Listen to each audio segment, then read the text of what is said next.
वैष्णव संप्रदाय के अखाड़े ने आज प्रयागराज में नगर प्रवेश किया। इसे पेशवाई कहा जाता है। ये परंपरा सदियों से चली आ रही है। पेशवाई में हाथी, घोड़े, ऊंट, ढोल नगाड़े, गाजे बाजे के साथ वैष्णव संप्रदाय के तीनों अखाड़ों के महंत, साधु संत सुंदर रथों पर सवार होकर प्रयागराज में इन्होंने नगर प्रवेश किया। पेशवाई की भव्यता का अंदाजा इसी बात से लगाया जा सकता है कि इसकी शोभा यात्रा करीब 5 किलोमीटर लंबी थी। रथ में सवार अखिल भारतीय दिगंबर अणी अखाड़े के जगत गुरु स्वामी राघवेदाचार्य महाराज और श्री महंत गंगादास महाराज से पेशवाई की इस अद्भुत परंपरा पर बात की IBC 24 संवाददाता विजेंद्र पांडे ने। तीर्थराज प्रयागराज की पुण्य धरा पर महाकुंभ के लिए वैष्णव परंपरा के वैष्णव संप्रदाय के तीनों अखाड़ों का नगर प्रवेश हो रहा है। एक पेशवाई निकाली जा रही है और अद्भुत नज़ारा हम कहें कि प्रयागराज की सड़कों पर दिख रहा है। जैसे जैसे ये पेशवाई जुलूस आगे बढ़ रहा है, नगर प्रवेश हो रहा है और बड़ी संख्या में साधु संत इस पेशवाई जुलूस में शामिल हैं। और इस वक्त मेरे साथ स्वामी राघव देवाचार्य जी हैं, जो कि अखिल भारतीय अखाड़ा परिषद के जगत गुरु भी हैं, और उनसे भी हम बातचीत भी करेंगे और आपको प्रयागराज की इस धरा पर निकाले जा रहे वैष्णव संप्रदाय के नगर प्रवेश के भव्य नज़ारे भी दिखाएंगे। तो महाराज जी, बहुत बहुत स्वागत है आपका IBC 24 पर। ये जो पेशवाई है, जो नगर प्रवेश है, ये कितना धार्मिक मान्यता रखता है? पहली बात तो हमारी तीनों अनी चतुर्थ संप्रदाय के समस्त अखाड़े आज शामिल हुए हैं। इसमें रामानंदाचार्य जी, द्वाराचार्य जगत गुरु, महामंडलेश्वर, श्री महंत और अखाड़े के समस्त पंथ अधिकारी इसमें शामिल हुए हैं। ये परंपराएं आदिकाल से चल रही हैं और इसका सबसे बड़ा महत्व है सनातन और सनातन की एकता का परिचय।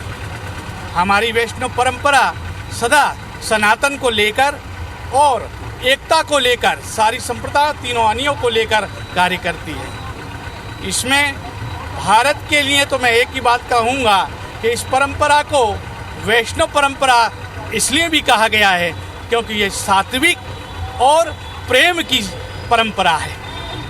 हमने देखा कि इसमें ये जो नगर प्रवेश हो रहा है और शास्त्र का ज्ञान तो आप लोग देते ही हैं, लेकिन शस्त्र का प्रदर्शन भी यहाँ पर अखाड़ों की ओर से किया जा रहा है। उसका कारण है हमारी परंपराओं में दिगंबर जो अखाड़े से लोग होते हैं वो उसमें अपना प्रदर्शन करते हैं, क्योंकि ये अखाड़े के द्वारा नियुक्त किए जाते हैं और अखाड़ों के द्वारा ही इनको इस कार्य के लिए परमिशन भी दी जाती है, इसलिए ये दिखाया जाता है।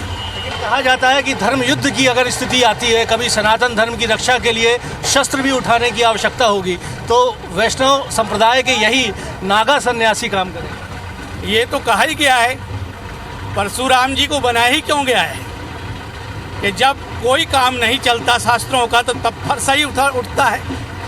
इसलिए वैष्णव परंपरा में शास्त्र को भी सिखाया जाता है और शस्त्र को भी सिखाया जाता है। इनमें पूर्ण रूप से तैयार किया जाता है और दो ही रूप से इसको स्थापित किया जाता है। तो ये वैष्णव संप्रदाय के ये अखाड़े हैं। स्वामी जी के साथ हमने बात की है और भी मैं बात करना चाहूँगा कि बहुत सारे खालसा भी इसमें शामिल हैं। तो ये दर्शकों को बताइए कि इतनी बड़ी संख्या में खालसा से आने वाले ये महंत भी हैं इसमें, महामंडलेश्वर। तो खालसे जो हैं तीनों अखाड़ों के हैं। खालसों के जो मंडलेश्वर या हम लोग श्री महंत कहते हैं, वह जो है अखाड़ा ही बनाता है उनको। तो हमारे 450 खालसे दिगंबर अखाड़े के हैं, 80 से 90 निर्वाणी के हैं और 150 के आसपास निर्मोही के हैं। ऐसे लेकर के तीनों अनी अखाड़ों के अंतर्गत चलने वाले जो खालसे हैं वह 850 के लगभग संख्या है। जब शाही स्नान में चलेंगे तो एक अखाड़ा निर्वाणी या निर्मोही जिसका नंबर होता है, एक आगे चलता है, एक पीछे चलता है और दिगंबर बीच में रहता है, क्योंकि दिगंबर को राजा की संज्ञा है, बड़ा अखाड़ा है। तो ये चार संप्रदायों का संगठन है, उसमें तीनों अने अखाड़े हैं और खालसों की स्थापना अखाड़े ही करते हैं। सनातन धर्म की रक्षा के लिए शास्त्र से भी शस्त्र से भी अखाड़ों की रचना की गई थी, अखाड़ों का वो स्थापित किया गया था। और आज प्रयागराज की इस धरा में वैष्णव संप्रदाय के अखाड़े जब मिलजुल कर दिगंबर अखाड़े के अधीन होकर ये विशाल नगर प्रवेश कर रहे हैं, जुलूस निकाल रहे हैं, तो एक अद्भुत ही माहौल यहाँ पर दिख रहा है। कैमरामैन अखिलेश के साथ विजेंद्र पांडे, IBC 24 प्रयागराज।